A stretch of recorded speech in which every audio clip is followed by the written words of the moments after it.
Hi everyone, it's Susan Poizner from orchardpeople.com, and in today's video we're going to talk about pruning tools and how you keep them sharp and clean. So that's coming up in just a second.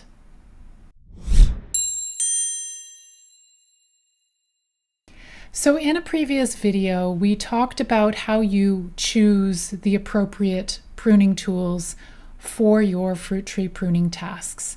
And we talked a lot about hand pruners and loppers and things like that. You're going to spend a decent amount of money to get a good tool, so you definitely want to take care of it. And part of the reason is if you don't have a sharp tool, it can actually damage your fruit tree. So instead of having a nice clean cut of your branch, you actually can get those shaggy cuts or even broken branches where pests and diseases can come in, and it's not a good scene. So in this video, I'm going to show you clips from an interview I did with garden writer Ben Cullen.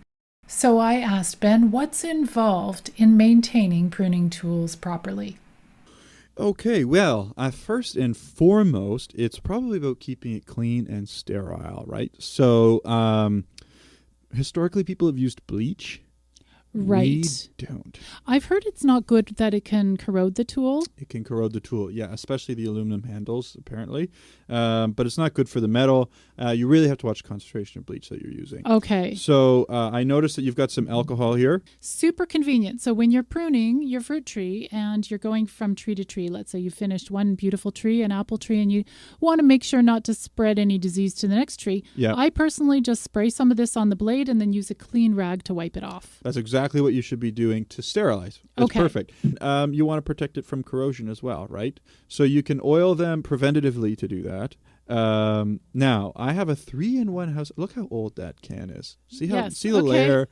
So here is a this is the French side. We are in Canada. 3-in-1 household oil. Where would you get this? Where did you get this in 1920? Because it looks like a really, really old can. The hardware store. Okay. And the reason why we have such an old can is because you use so little of it, really. Right.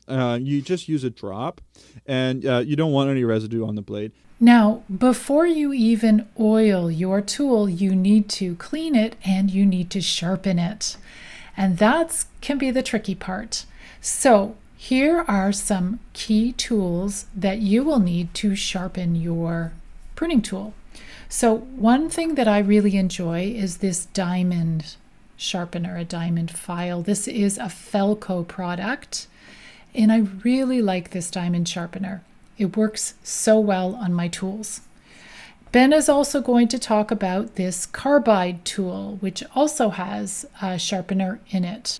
One of the things that Ben was trying to show us was which blade you sharpen for your hand pruner. So here's your hand pruner. You do not need to sharpen this curved hook-shaped blade. It's actually not sharp at all. It's a flat blade. You don't need to touch that. You're going to focus on this curved blade. And if you look very carefully at your tool, you'll see there's an edge, a sharp edge, only on one side. That is the main area that we are sharpening. And we're going to take our tool and go along the curve and sharpen it. If you look closely, you'll see the angle that the blade was forged into or tempered into, and so you want to hit the blade at that angle with the carbide, and just pull it across basically, and holding it at that angle, and then on the other side you're going to get a little bit of barb. Okay. So you can just do one pass to clean it up. So let me show you what I might do, and it's very hard to do this in front of a camera. I would use my tool and go along the edge of the curve, matching the angle of the blade. Once your tool is clean and sharp, all you have to do is oil it. And so you take a little oil, put it on the blade, and wipe it off with a clean rag.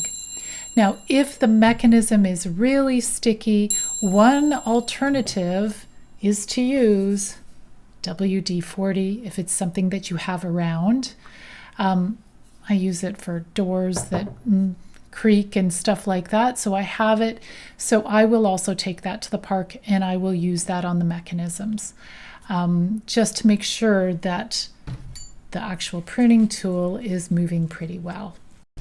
You can do this kind of sharpening with big loppers as well. I also sharpen my pole pruners. So every year we all go out into the orchard and have some fun and sharpen all our tools. And we actually open it up to the community so that the community can bring their tools from home and we'll get lots of practice sharpening their tools as well.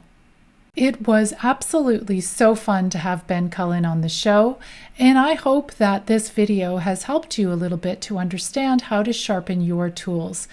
In the early years in my community orchard, we really didn't do this. I was so frightened of sharpening tools and damaging them. And we saw that the results were really bad pruning cuts. So, time to be brave and get your hands dirty. Just pick up your tools and give it a try, and you'll see how easy it really is. That's all for this video. I'll see you next time. From me, Susan Poizner from orchardpeople.com. See you later. Bye for now.